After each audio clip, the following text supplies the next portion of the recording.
Bonjour Patrick. Bonjour. Bienvenue sur le plateau d'affaires conclues. Merci. Bonjour Je Patrick. vous présente Yves. Bonjour Yves. Vous Bonjour. êtes breton ou pas? Pas du tout. Vous venez d'où? D'Avignon. Mais alors qu'est-ce que vous faites avec ce couple de bigoudins? Ce club de bigoudins, c'est mes grands-parents, Qui était breton. pas du tout, Ah bon. mais qui ont été mutés à Vannes pour leur travail. Et donc je pense que c'est là-bas qu'ils l'ont acheté ou qu'on leur a offert. D'accord. Et moi j'ai toujours connu cet objet chez ma grand-mère et chez mon grand-père. Et pourquoi ne pas garder ce couple de bigoudins? Parce que ça fait 10 ans qu'il est dans un placard et que Ah bah non, ça c'est pas sympa. On laisse pas les bigoudins dans les placards. c'est pour ça que je suis C'est pour ça que vous êtes là. Oui, parce qu'il y a grande chance que cet objet reparte chez un breton, non? Ou un amoureux de la Bretagne. Oui, voilà, et ils sont nombreux. Ils sont nombreux. Alors expliquez-nous déjà le concept de bigoudin. Alors, le pays Bigoudin, les Bigoudins, voilà, c'est une zone géographique dans le sud Finistère, dans la Cornouaille. Et donc, ça correspond à une zone géographique, mais avec une forte identité culturelle propre.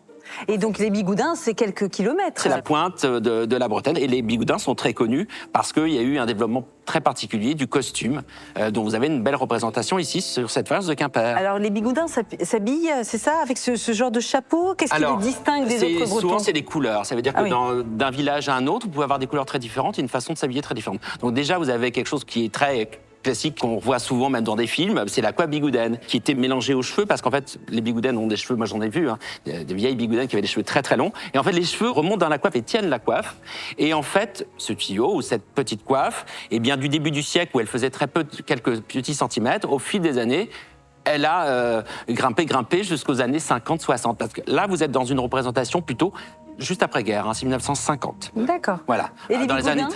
Les Alors, hommes le costume aussi est très particulier parce que vous avez une terminologie pour tout ça. Vous avez le choupen pour l'homme, c'est la veste, le gilet tel le gilet, le manchou pour la femme, c'est les noms bretons. Et en fait, c'est du drap de laine qui est brodé au fil de soie, orange ou jaune. C'est des couleurs qui sont caractéristiques, le noir, l'orange et le jaune dans le pays bigoudin. On peut trouver du rouge, mais de façon plus ancienne.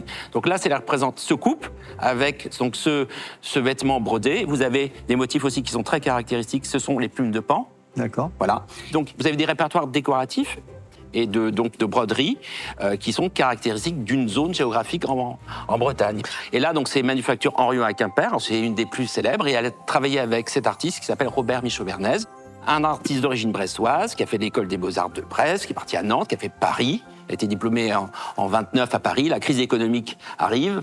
Il se dit qu'est-ce que je vais faire? Finalement, il revient sur Quimper comme professeur de dessin et il rencontre un des héritiers Henriot et il commence une collaboration qui va durer des quantités d'années avec la manufacture Henriot à Quimper. D'accord. Jusqu'aux années à peu près 68, au moment où il y a une fusion. Ce matériau, c'est quoi? C'est de la faïence. Quimper, c'est tout le temps de la faïence. Donc là, on est vraiment dans les années 50. C'est un artiste assez important pour les Bretons. Robert Michaud-Vernez, ça a tellement marché qu'on lui a demandé des quantités de statues. Ça s'est beaucoup exporté. Il a fait partie d'un mouvement très important aussi en Bretagne qui s'appelle le mouvement Arcès-Breur. Finalement, le renouveau des arts décoratifs bretons dans les années 30, qui est très important aussi pour les Bretons. Vous avez vu que la coiffe du bigoudin a Oui, elle a pris un bon. Alors bon, c'est un saut d'émail, c'est pas méchant. Alors ce sont des moules, faut savoir, c'était un succès commercial, donc il y en a eu quand même beaucoup de faits. Dès que vous avez des pièces qui datent des années 30, c'est-à-dire les premières productions de Robert Michaud-Vernez chez Henriot, là, voilà, il peut y avoir de gros prix. Ça peut valoir 15, 20 000 euros quand c'est rare et ancien. Là, on est dans quelque chose de beaucoup plus récent. D'accord. Et il y a forcément des collectionneurs de couples de bigoudins, non? Oui. D'abord, les bigoudins, ils aiment beaucoup leur patrimoine, donc ils rachètent. Et puis ensuite, c'est un peu l'image de la Bretagne. La coiffe bigoudaine, le costume bigoudin, c'est ce que les gens connaissent. On dit, tiens, voilà. C'est comme la Tour Eiffel et Paris. Voilà, C'est un peu le symbole de la Bretagne. c'est devenu un peu un symbole. Et à combien estimez-vous ce symbole de la Bretagne? Je vais vous l'estimer, alors, à 150 euros. Parce qu'on est dans les années 50, c'est pas une pièce plus ancienne. Il a ses petits défauts d'émaillage. Mais c'est charmant, mais ça plaît toujours. Nous, c'est un grand classique de nos ventes. 150 euros. Est-ce que cela vous convient? C'est parfait. Alors je vous donne le passe à faire conclu. Merci. Et je vous souhaite une très jolie vente. Merci. Voilà, Merci. très belle vente. Au revoir. Au revoir. Comment on danse? On s'accroche par le petit doigt. Les gavottes. Et on fait quoi après? Je sais plus, j'avais 10 ans. Allez. 1, 2, 3. Allez. Allez, en partant, apprenez-moi. Alors, attends. Voilà, un truc comme ça, et on avance, et on recule. Voilà, et on se déplace. C'est juste ça? Un peu comme ça, oui. Pas mal de